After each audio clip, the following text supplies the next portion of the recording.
of that phone, 19-year-old Daniel Bartelt, who was a very close friend of Jesse's and who had spent much of that summer coming over to the Blodgett household to make original music with Jesse.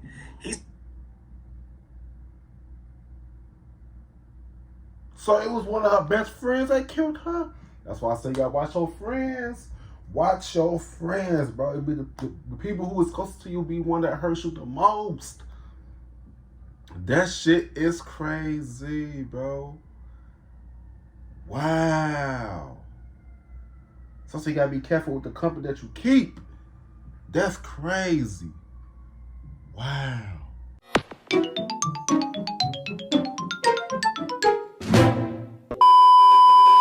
Yo, what's good? What's going on, YouTube? It's your boy K1CB. I'm back with another motherfucking reaction video. You know what I'm saying? Today's video I'm going to be reacting to a subscriber's request. Today's video I'm going to be reacting to Mr. Ballen the Monster in her bedroom was real. Mature audience only, you know what I'm saying? Shout out to the person that told me to react to this. Shouts, y'all, you know what I'm saying? Got your video, give a thumbs up, you don't give a thumbs down. I ain't kinda why. I really don't care, just you too, you know what I'm saying? But yeah, y'all, a lot of y'all be wanting me to be requesting me to react to Mr. Ballen video, you know what I'm saying? Y'all been requesting, y'all be hitting me up on my Instagram in the comment section. Somebody told me I need to do a whole week of Mr. Ballen. But y'all sure don't be watching it. You know what I'm saying? But yeah, man. Let's get straight to this video. Oh shit. In a little town in the middle of America is this two-story house. It's very modest, very plain. There's nothing unique about it. And it's even set far off the road behind some trees, so you really can't even see it. But today, when I tell you what happened inside of that house, you will never be able to look at it the same way again. Be sure to stick around to the very end of today's video because we have an important Where Are They Now type of segment. But before we get into today's story, if you're a fan of the strange, dark, and mysterious delivered in story format, then you've come to the right place because that's all we do and we upload once or twice every week. So if that's of interest to you, please ask the like button to help you move out of your apartment and offer beer and pizza as payment. Once they accept and the move is complete, only serve O'Doul's and anchovy pizza. Also, please subscribe to our channel and turn on all notifications so you don't miss any of our weekly uploads. Okay, let's get into today's story. Let's get it.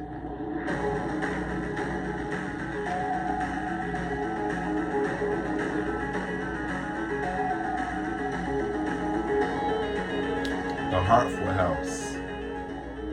Located in the middle of America is a little town called Hartford, Wisconsin. Downtown, they have the biggest automobile museum in all of Wisconsin. They also have a bowling alley called Dave's Lanes, which sells cheap beer and the best frozen pizza in town. Around the corner from the museum and Dave's Lanes are two other very popular local spots. One is called Scoop DeVille, which is an ice cream parlor that's themed like it's the 1950s, and they specialize in raspberry sundaes. And the other popular spot is called the Mine Shaft, and it's this big family-friendly restaurant that offers comfort food and arcade games. On warmer days, you can find residents of Hartford out on the many walking trails of Woodlawn and Willowbrook, which are two big, very well-maintained parks that are right outside. I know one thing I noticed about every city I go to, they always have the same main streets.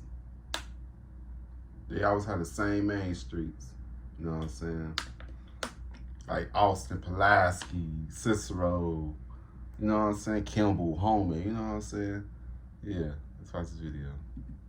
Of the downtown area. And on virtually any day, whether it's warm or cold, you can find Hartford residents packed into the Shower Arts Center, which is a local theater, to watch the local theater troupe perform. But none of these attractions are why anybody knows about Hartford, Wisconsin. The reason we know about Hartford, Wisconsin is because of Jessie Blodgett. Jessie Blodgett was a miracle. She was born just outside of Atlanta, Georgia in 1994 to her loving parents, Buck and Joy Blodgett. And Buck and Joy, for the longest time, they couldn't have kids. In fact, they were kind of adjusting to their reality that they would not be able to have biological children when Joy discovered she was pregnant. The couple couldn't believe it. It was like the most incredible thing that either of them had ever experienced. Joy would give birth to Jesse at home with no drugs, no doctors, just Buck, his mom, and a midwife. And when little Jessie poked her head into the world for the first time, Buck and Joy fell instantly in love with her. Not long after Jessie's birth, the Blodgett family would leave Atlanta, Georgia, and move to Hartford, Wisconsin. And it was there, inside of their modest two-story home, about 5 minutes drive from the downtown, that Jessie would grow up. And it was also inside of that modest two-story home where many years later, Jessie would come face to face with a monster. Jessie...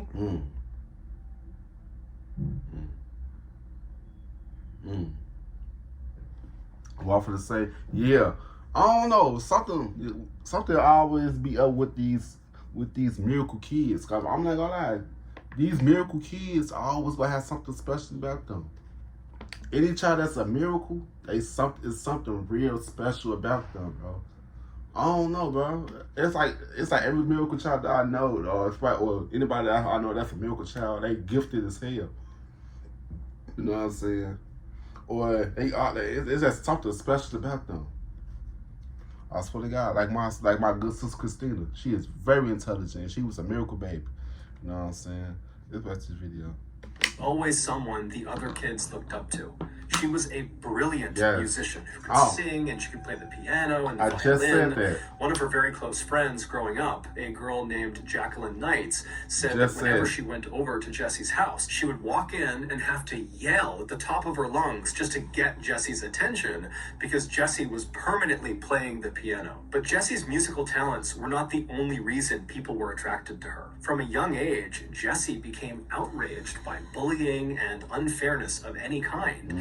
And so very quickly, she developed a very strong moral compass. She became a fierce defender of animal rights, environmentalism, sustainability, social justice, and ultimately ending violence against women. By the time she graduated from high school in 2012, Jessie had become very popular amongst her peers and also amongst teachers and parents. Jessie just came off as someone who was wise beyond her years. Jessie. That's what I keep saying, bro. The miracle babies, they something special. I'm telling you, they're a miracle baby for a reason. It's like they here on a mission. They here to fulfill God's mission. You know what I'm saying? Man, and they focus on it. You know what I'm saying? That's this video. Always talked about wanting to change the world, and after high school, she kind of figured out how she was going to do that. She decided she would study to become a choir director for either a university or a high school, because through that role, she would be able to teach and mentor upwards of 100 young lives every single year. So in the fall of 2012, Jessie would leave Hartford and head off to the University of Wisconsin in Milwaukee, which is about an hour southeast of Hartford. And there she would enroll in their musical education program. And during that first year at the school, Jessie did so well in that program that she was offered a talent scholarship for the following year. After wrapping up her incredibly successful freshman year in college, Jessie came back to Hartford, Wisconsin to live with her parents for the summer. Now, unlike other college kids that were back home for the summer, Jessie was not treating this break like it was a vacation. Instead, she decided she would just jump right into her musical education career. And so as soon as she got home, she started her own business, teaching voice and piano and violin to kids in Hartford. And within weeks of starting this brand new business, she had over 25 kids signed up. When Jessie wasn't teaching that summer, she was often writing original music with her friend Dan Bartelt, who was also a very talented local musician. Or when she wasn't doing that, she was rehearsing at the Shower Arts Center, where that summer she had auditioned for and landed a central role in that summer's musical, The Fiddler on the Roof. Jessie was the fiddler, and she was very excited about this. The musical opened to a packed house on Friday, July 12th at 7:30 p.m., and Jessie and the rest of her cast were incredible.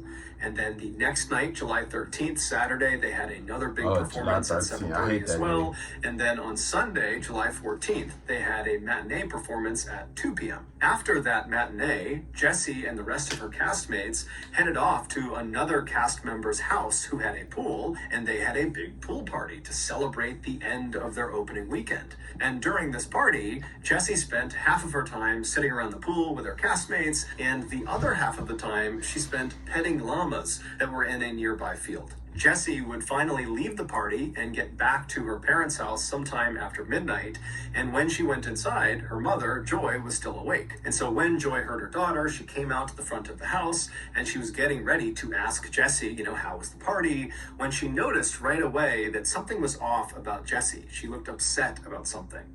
And so Joy asked her, are you okay? And so Jessie looked like she was about to maybe go into a lengthy explanation about why she was feeling the way she was feeling. But ultimately, Jessie just kind of stopped herself, and in a tone that was less upset and more just annoyed, she would tell her mom, the guys in the cast, there are these two older guys that were kind of hitting on me, and, those are my friends, and I felt like they were crossing. Oh, so now this is my hypothesis. Okay, for anybody that knows that or watches me react to Mr. Ballen, then y'all know that I do hypothesis. So I'm starting to put two and two together. The monster is probably them stalkers, the one that probably was hitting on her. You know what I'm saying? The monster in her bedroom was real.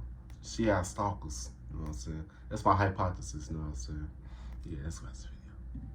Line, and it was just totally uncomfortable. And so Joy began asking some follow-up questions to get a sense of how serious this was, and it just seemed like it wasn't that serious. And pretty quickly the two women said goodnight to each other, and they both retired to their rooms to go to bed. The next morning, Buck and Joy got up fairly early, around 7 a.m., and Jessie, she stayed in bed because her only commitment that day was a lesson she was teaching one of her students at around noon, and they'd be coming by the house for that lesson. And so her parents knew she was sleeping in, and so Buck and Joy, they're kind of going about their morning routine. Buck left ahead of Joy, probably around 7 or 7:30, and then at 8 a.m., Joy, right before she left the house, she brought some laundry up to Jessie's room. And so she opens Jessie's door, she goes inside, Jessie's asleep, and Joy, she puts the laundry down, and she considers going over and waking her daughter up just to say good morning and maybe goodbye. But she thought to herself, Jessie never gets a chance to sleep in. She's always got something going on, and so I'll let her sleep. And so Joy just quietly left the room, she shut the door behind her, and she headed off to work. At around noon, Joy would leave her office and head back home for her lunch break. And so when she walked into her home, she was expecting to see Jessie awake because Jessie had one of her students arriving anytime. But when she walked inside, the house was silent. Jessie was not downstairs. She apparently was not awake, and Joy had seen her car out in the driveway, so she knew she hadn't left. And so kind of annoyed, Joy walked to the foot of the stairs, and she yelled upstairs for Jessie to wake up. Hey, your student's going to be here any minute. And then Joy left the foot of the stairs and walked into the kitchen and made herself something to eat. After a little while, as she's finishing making her lunch, Joy hears a knock on the front door. And now at this point, Joy is really annoyed because Jessie has still not made a sound. She has not come downstairs. And so Joy, she goes over to the front door, she opens it up, and sure enough, it's Jessie's student. She asks the student to come inside and wait for a minute. And then Joy hustles up the stairs. She goes right over to Jessie's bedroom. She opens the door up. Jessie's still in bed. And so Joy runs over to her to jostle her awake. But as soon as she is standing right above the bed, right over her daughter, and she has a clear look down at her daughter's face, she freezes. Ooh. The new best way to make money online that nobody's talking about is something you've never heard of before. It's using Audible. So these right here are... Moments later, she would call 911. Oh my God. Oh my God. Hartford 901, what's your emergency? My daughter is blue. I went to wake her up. And I just got home from lunch and she won't wake up. She's Oh 19. my God. Okay, hang on 2 seconds. Okay. Okay, so is she breathing? I don't think so, no. Her pants are all wet. She's got, it looks like strangulation marks. There are strangulation marks? That's what it looks like. I don't know what's going on. I don't know what's going on. Joy would gently pull her daughter out of the bed and lay her down on the ground. She would put a pillow underneath her head, and then she would begin doing chest compressions to try to save her daughter's life. But it was already too late. When police and paramedics arrived moments later, they came into the bedroom and they quickly determined that Jessie was deceased. When police looked at Jessie's body, they too saw the marks on her neck that her mother had referenced on the 911 call. Damn, so I got another hypothesis now. So I feel like Jessie's ghost was hunting the mom, since they said she was deceased. You know what I'm saying? I feel like Jessie came back. Her spirit came back in the bedroom, in her bedroom. You know what I'm saying? Or the stalkers probably killed her. You know what I'm saying? That's my. I'm still on them two dudes, them two men. The two men that was stalking her, that was trying to hit on her. Yeah. I remember he said that in the beginning. He said there was two dudes that was trying to hit on her, and she was annoyed and something like that. They came to her crib and killed her. It was killing. And they also saw these same ligature marks on her left wrist and also on her ankles. As a result of these findings, the police on scene quickly concluded that this was not a naturally occurring death. This was not a suicide. This was a homicide. And so, as gently as they could, the police ushered Joy out of her daughter's bedroom and led her downstairs, because at this point, her daughter's bedroom was a crime scene, and they needed to keep it pristine so they could find evidence to figure out who did this. Once downstairs, Joy was reunited with her very distraught husband, Buck, who had just come home as well, and the two of them, I mean, their life is destroyed. Their beautiful baby girl, their only child, is now suddenly gone, and it didn't make any sense. During the search of Jessie's bedroom and then also the Blodgett house at large, the police were not able to find any cord or rope or ligatures that could have been used to strangle Jessie to death. The police also noted that there was no sign of forced entry anywhere in the house, and it appeared nothing in the house was stolen. And so quickly, the lead Hartford police detective named Richard Thickens began operating under the assumption that the killer knew Jessie and targeted Jessie, that they would have known where she was in the house, they knew how to get in the house, and they went straight for her, they killed her, and they left. When Detective Thickens spoke with Buck and Joy just hours after they had discovered their daughter dead, he asked them if they had any idea who would want to hurt their daughter. And at first, the parents said, no, we don't know anyone. But after some more prodding, Buck would say, well, you know, recently there were some tree limb cutters that were cutting limbs right outside of Jessie's bedroom window. And so maybe they looked in and they saw a teenage girl who was all alone, and they came in and they attacked her.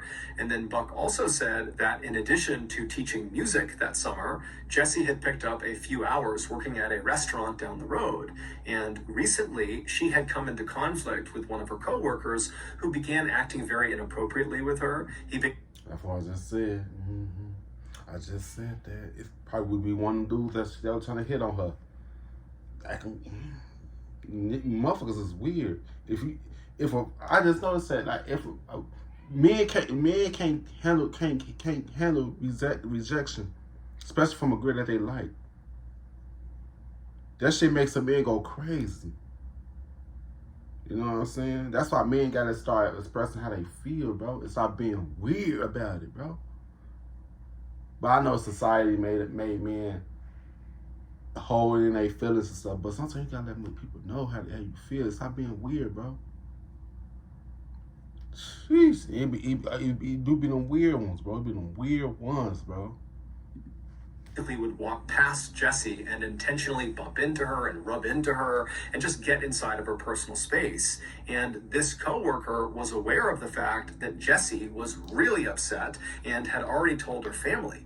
And so perhaps this coworker was disgruntled and was seeking revenge. Also, Joy would point out to the detective that the night before, when Jessie came home, she had seemed really upset about something. She had said it was about these two guys that, you know, were hitting on her at the party, and it made her uncomfortable. But Joy and Jessie didn't really get into it. So there was something obviously on her mind the night that she was killed. Following this discussion, Detective Thickens would go out and track down those tree trimmers. He would also track down the co-worker at the restaurant, and he discovered that they had rock-solid alibis and they were ruled out as suspects. As for the two older guys, the cast members from the pool party that had made Jesse uncomfortable, Detective Thickens found them, and he very quickly ruled out one of them, but he was not able to rule out the other. His name was Randy Talley. When Detective Thickens spoke to Randy on July 15th, the day that Jesse was found, Randy would deny having anything to do with Jesse's death.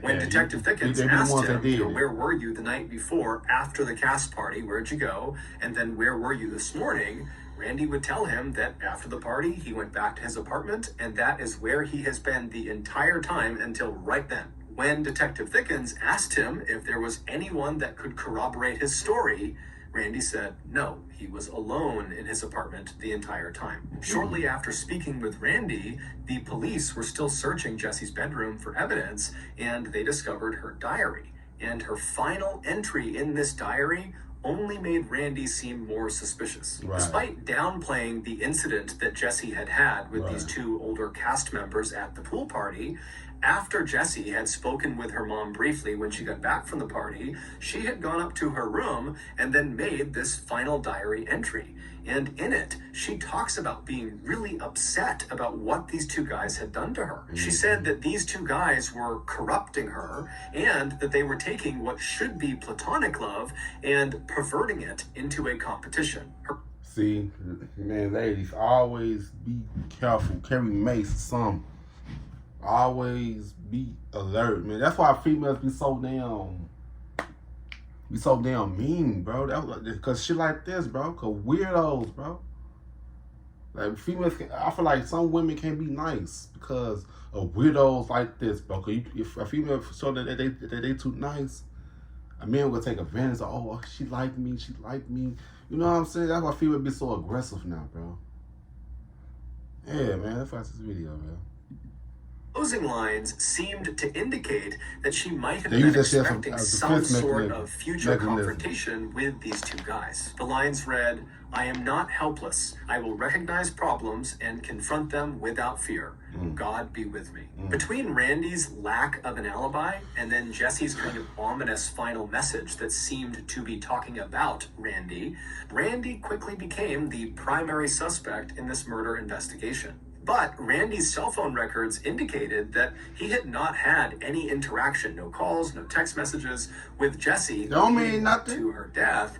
And around the time in the morning of July 15th, when she would have been killed, Randy's cell phone was in his apartment, far away from Jessie's house. And so while this didn't definitively mean that Randy could not have killed Jessie, because he could have just left his cell phone at his apartment when he carried out the attack, what it did mean was there wasn't any real evidence to support the idea that Randy killed Jessie. And so the Hartford police had to go back to the drawing board and try to find new leads to chase down. And on July 16th, just 24 hours after Jessie was discovered, the police would get a huge lead.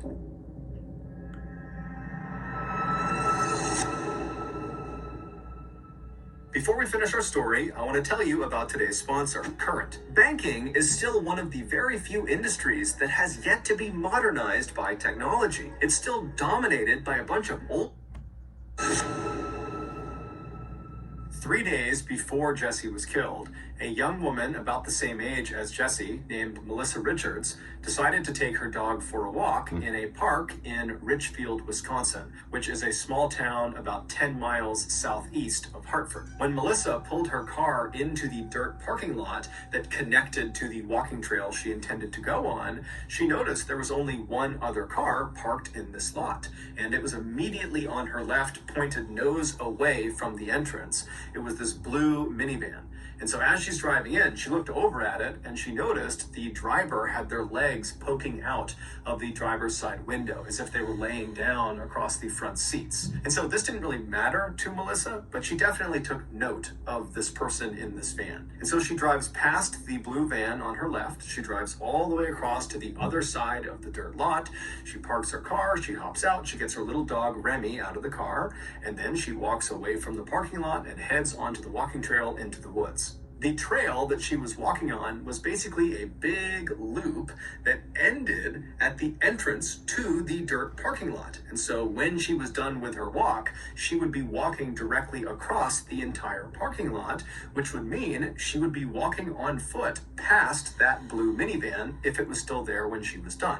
And so Melissa does a 30-minute loop. She gets all the way around and she reaches the entrance to the parking lot, and she sees the blue minivan is still parked where it was, except the driver no longer has their feet poking out of the window. Now she can't see if there's anybody in the van at all.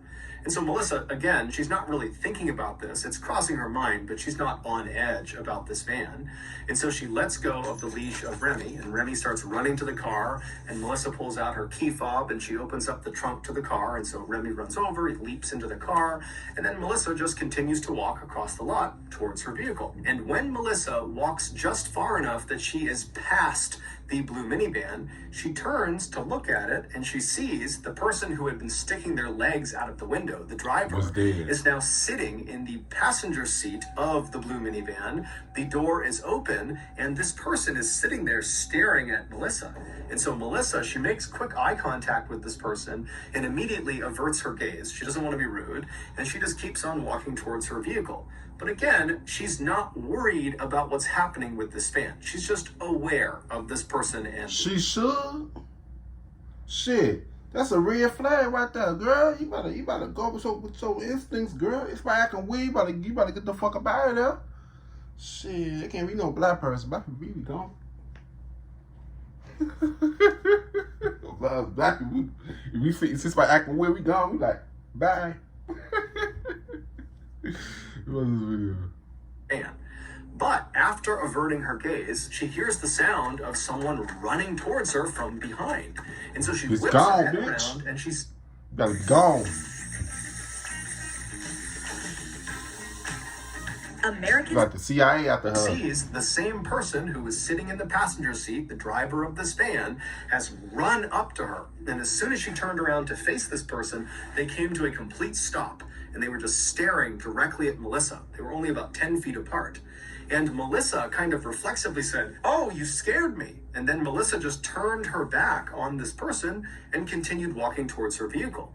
And after taking only a couple of steps, once again, she heard the sound of this person behind her start running towards her. And immediately she whips her head around again and again. This person comes to an abrupt stop as soon as Melissa's looking at them. Except now Melissa knows something's not right.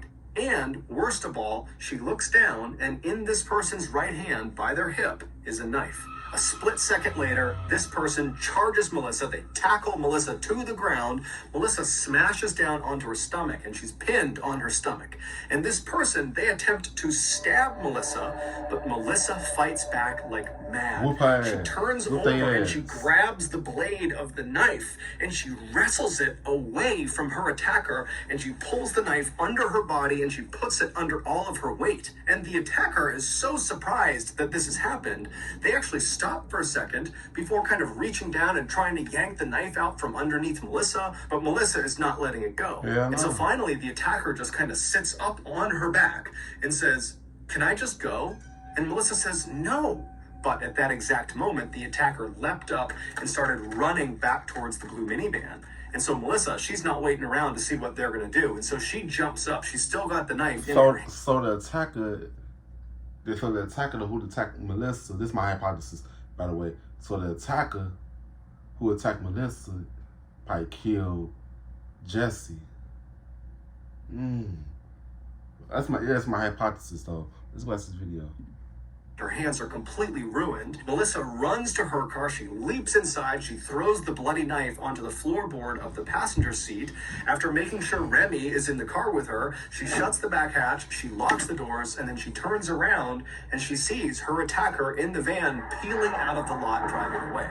And so Melissa is relieved, but she also just wants to get the heck away from where she is right now. She's totally alone. And so she fires up her car and she drives to the hospital. After getting 15 stitches to repair the 3 very deep cuts in her hands, Melissa was transferred to a recovery room where a man named Joel Klossing, who was a detective with the Washington County Sheriff Department, he came into the room and he took down Melissa's statement. Now, Melissa was very shaken up about what had just happened. She had no idea who this person was, why they attacked her, but despite being shaken up, Melissa had the most incredible memory of the event. She knew exactly what her attacker looked like, all the little details, and she knew everything about the vehicle, to include the fact that she knew it was a Dodge Caravan minivan. So she knew the exact type of car, and she guessed it was probably from the years 2000 to 2002. And so Melissa gives this incredible statement, and Detective Klossing, he goes back and he has a composite sketch made of the attacker, and then on this sheet that showed the attacker, there was a description of the vehicle and where it was located and some details of the case. And so Detective Klossing releases this sketch and the information to the media, and he puts it around town, and he's expecting someone in town to know who this person is because the description is so good. And someone would come forward. On July 16th, so one day after Jesse had been killed, a deputy from the Washington County Sheriff Department, he came forward and said, "Hey, I saw your flyer and I read the description Melissa gave about the type of vehicle this person was using, and I have seen that vehicle parked in the exact same spot in that park. I was there a couple of weeks ago. I saw it there. There was something weird about it. The driver was acting strange. And so I actually ran the license plates to see if there was some outstanding warrants or something going on with this person. But after I ran the plates, nothing came up. And so I kind of just forgot about it. But now I've read this description and I'm pretty convinced it's the same exact vehicle. And so I can pull those plates that I ran and we can see who owned that vehicle, and maybe it's a match." And so the deputy, he pulls up the information that he had pulled from the license plates of the van he had seen a couple of weeks earlier. And when they looked at the owner of that minivan, there was just no way they matched the description that Melissa gave. It just could not be the same person. And so briefly, Detective Klossing and the deputy believed that, okay, it was just some big coincidence. Nah, ain't no motherfucking coincidence, bro. I told y'all, bro. I told y'all he the same person that attacked Melissa, killed Jesse, bro. That shit's crazy, bro. But, hey, I don't know. Y'all know Mr. Ballen got his little pull-out twist. You know what I'm saying? I don't know. But I'm standing on that. I'm standing on that until it was a plot twist. You know what I'm saying? I told y'all that he was the same man that attacked Melissa, killed Jesse too, bro. Try this video. Very similar blue minivan was parked in the exact same spot a couple of weeks apart. But when Detective Klossing looked a little bit deeper into who the owner of that vehicle was, he would discover they had a relative that matched exactly the description that Melissa gave of her attacker. And so on the afternoon of July 16th, so one day after Jesse has been killed, Detective Klossing tracks down the phone number of the relative who looks exactly like the attacker, and he punches that number into his cell phone and he put the phone to his ear. At the same time, 10 miles to the northwest, Buck and Joy Blodgett were hosting a vigil for their daughter in their home. And so all of Jesse's very close friends and family, they were all there in the living room, and they were sitting around in a big circle, crying together, grieving together, and then also sharing their favorite memories of Jesse. And so while they're all doing that, a phone starts to ring inside of the circle. And the owner of that phone, 19-year-old Daniel Bartelt, who was a very close friend of Jesse's and who had spent much of that summer coming over to the Blodgett household to make original music with Jesse,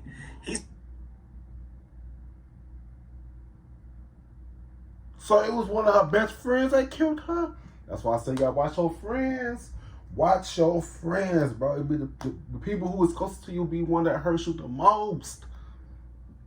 That shit is crazy, bro. Wow. So you gotta be careful with the company that you keep. That's crazy. Wow. Let's go back to this video. Stands up and he walks quietly away from the group, and then he answers the phone, and it's Detective Klossing asking Daniel to come into the station to talk about Melissa Richards. Daniel would make his way to the police station that afternoon, and he would be interviewed by Detective Klossing and another detective. And even though they had brought Daniel in to talk to him about Melissa Richards, it was not lost on these detectives how strange it was that Daniel is at the home of a recently murdered young woman where that case is unsolved, and he is now the suspect of another attack on another young woman that happened only a couple of days earlier and only a couple of miles away. And so as soon as Daniel sits down, Detective Klossing kind of casually asks him, hey, why were you at Jesse Blodgett's house when I called you? And Daniel would say, well, I'm very close with Jessie, and so we were there as part of her vigil because she was killed yesterday.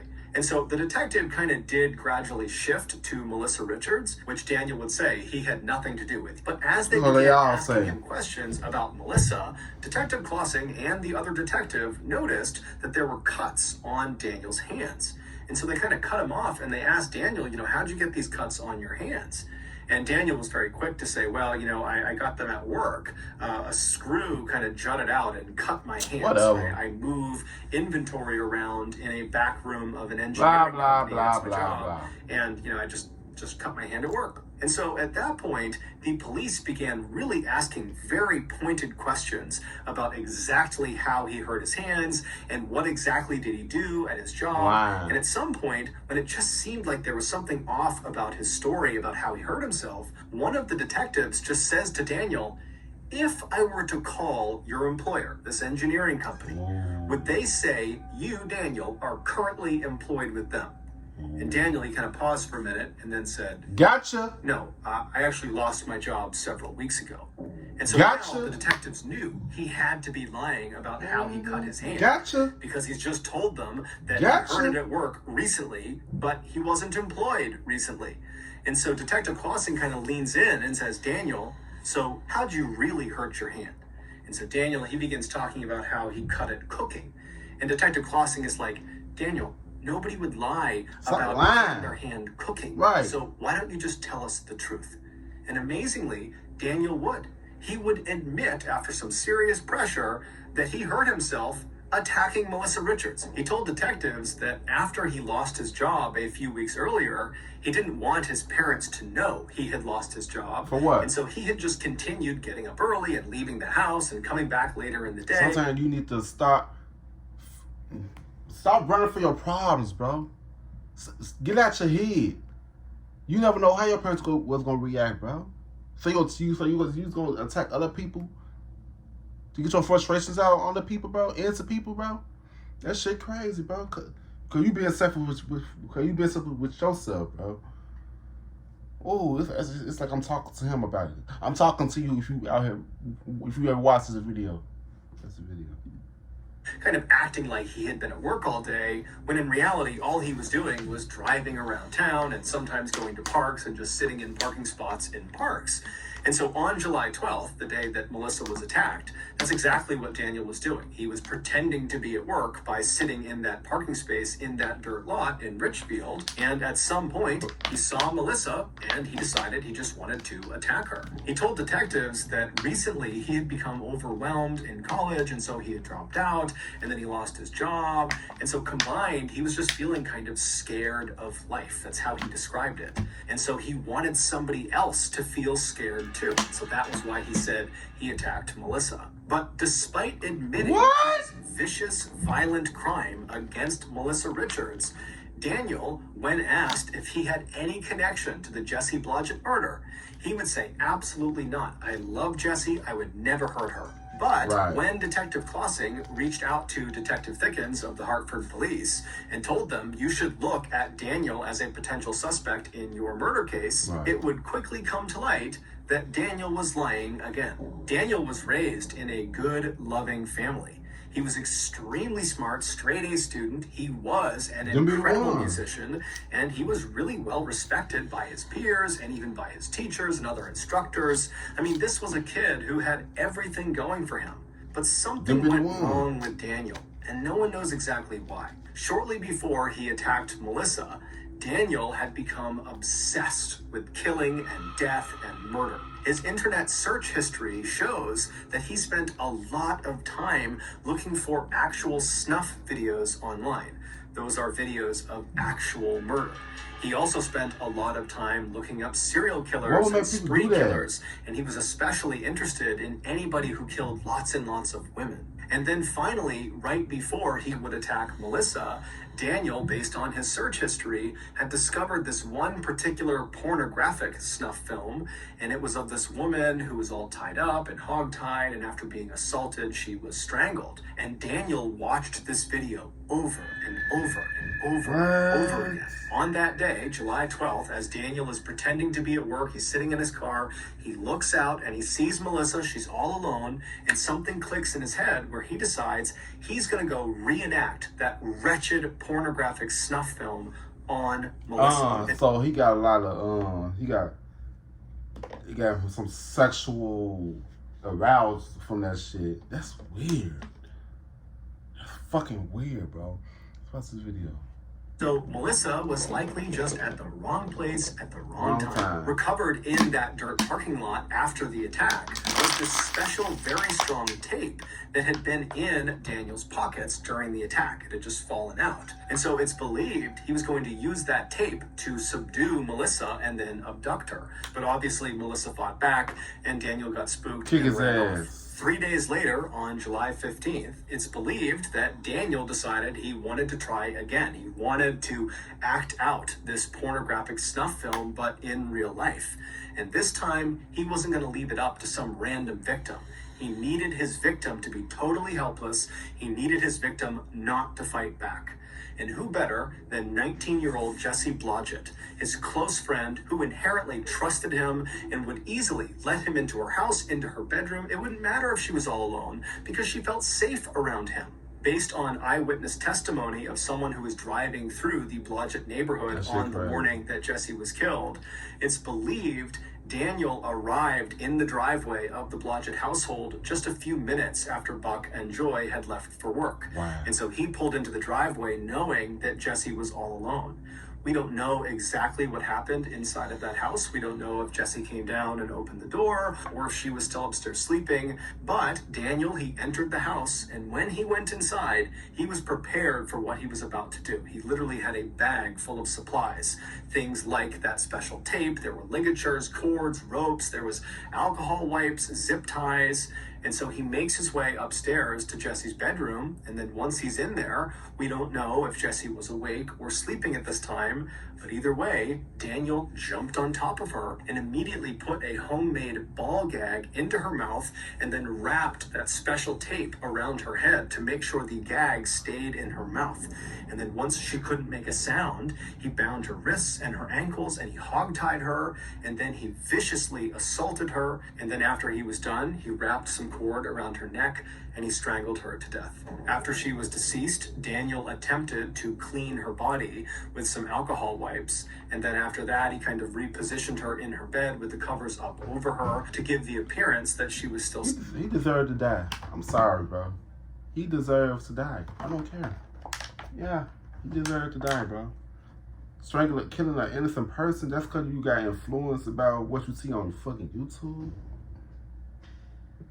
Y'all, some people need to take that shit down, bro, because some people be easily influenced by these damn videos, bro.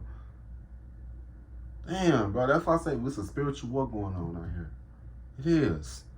That's a video, bro. To her parents when they inevitably would find her. Then Daniel rounded up all of his murder supplies back into his bag, except he did accidentally leave one of those special rolls of tape underneath Jesse's bed, and then he slipped out of the Blodgett household, and then he drove to Woodlawn Park, where he disposed of his supplies into one of the trash cans. The next day, at Jesse's vigil, Daniel would attend, and according to the other people that were there, Daniel was by far the most talkative person in that circle. Daniel would ultimately be found guilty of murdering Jesse Blodgett, although he never admitted guilt. In fact, during the sentencing phase, Buck Blodgett would give this incredibly eloquent and heart-wrenching speech about what it was like to lose his only child. And toward the end of this speech, Buck turned to his right, so away from the judge who he had been addressing, and he looked directly at Daniel. And Daniel looked back at him, and Buck says, "Dan, I forgive you, as I have every day since I found out it was you." And then a few moments later, Buck would also say to Dan, "Dan, not only do I forgive you, but I love you." But when Daniel got his turn to stand up and say something on his behalf, he turned to face Buck and Joy, and looking right at them, he would tell them that he's innocent and that he doesn't have any answers for them because he didn't do it and his conscience is clear. Daniel was sentenced to life in prison without the possibility of parole, and as far as we know, he still denies having killed Jesse despite the mountain of evidence against him. In the days following Jesse's death, Buck Blodgett walked into his daughter's bedroom and he laid down on her bed, and looking straight up, he tried to hold his breath for as long as he possibly could. And as he began to struggle, he started to imagine what it was like for his poor daughter in her final moments as she's being murdered. And it just crushed him. He thought to himself, "I wasn't there for my little girl when she needed me the most." But instead of just carrying that terrible burden around with him for the rest of his life, Buck and his family decided they had to do something to honor their daughter's memory and maybe even change the world, which was something that Jesse always talked about wanting to do. And so Buck would go on to start the Love is Greater Than Hate project, which is this incredible charity whose mission is designed to end male-on-female violence and to inspire love over hate. Buck's charity is a recipient of a Mr. Ballen Foundation grant, and if you have been moved by the story in some way, I would highly encourage you to contribute to Buck's charity. You can find the link to their website below. This shit is crazy, bro. It's crazy. So that's going to do it. If you got something out of today's episode and you haven't done this already, please ask the like button to help you move out of your... All right. That's the end of that video. You know what I'm saying? Yeah, man. That shit sucks, bro. Be your own people, bro. Be your own friends, bro. You gotta be careful about who you let in your circle, bro. Man, bro. That's why you can't trust nobody now. Real shit, bro. But it was a good video, man.